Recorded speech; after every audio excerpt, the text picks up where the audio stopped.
I see myself doing several videos related to circles and the ratio known as pi, specifically because circles are all over our universe. All over our universe, they're very important to our universe. Anything that runs in cycles has to do with circle, and hence has to do with pi.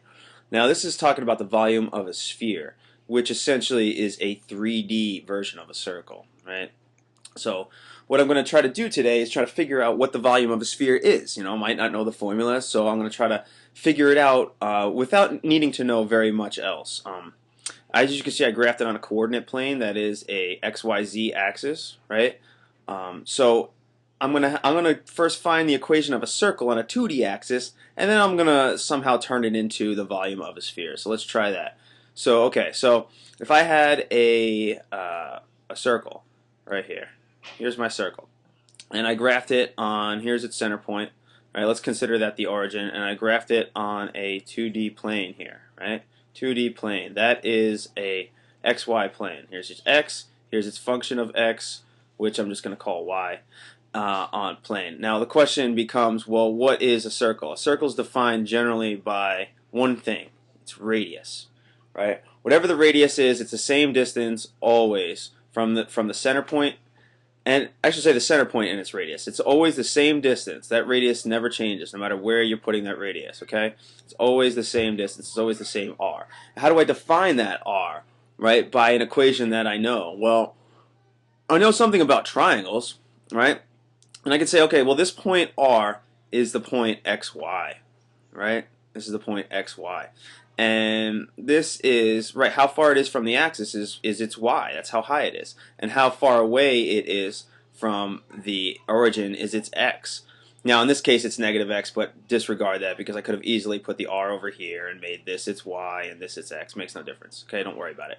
But if you know anything about triangles, specifically Pythagorean theorem, because this triangle I just drew is a right triangle, you know that this being its c, this being its a, this being its b, that Pythagorean theorem says, well, c squared is equal to a squared plus b squared.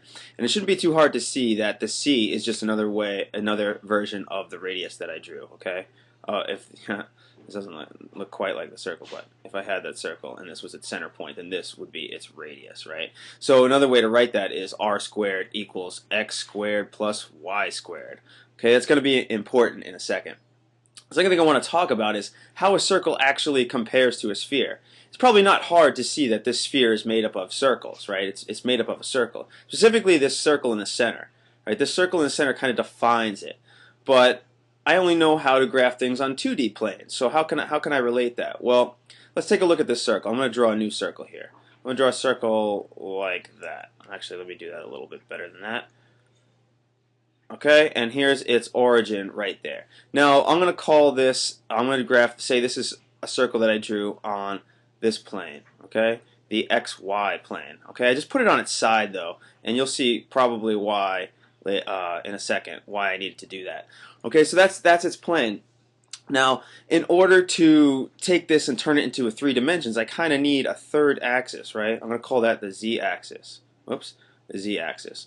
And what I'm going to do is I'm going to take a circle. Now I have this on its side, so I'm going to take a circle that's the same as it, and I'm going to put it through the z-axis, right? Hopefully this is starting to make a little bit of sense. This is looking like atomic molecules almost, right? And here's its other circle right there. I probably should have colored in the red one. I'll do that in a second. All right, so here's the other circle, and the red one colored in looks like this. And I'm actually really concerned with the areas of these circles, okay?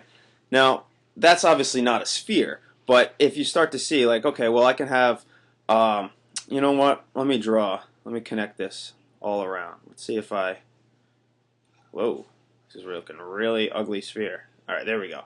If I connect this all around, and I say, okay, well, if I take a circle over here and I have it hit the outside points there, like that, right, you can recognize, okay, that's another circle right there, right? I'm going to do the same thing on this side.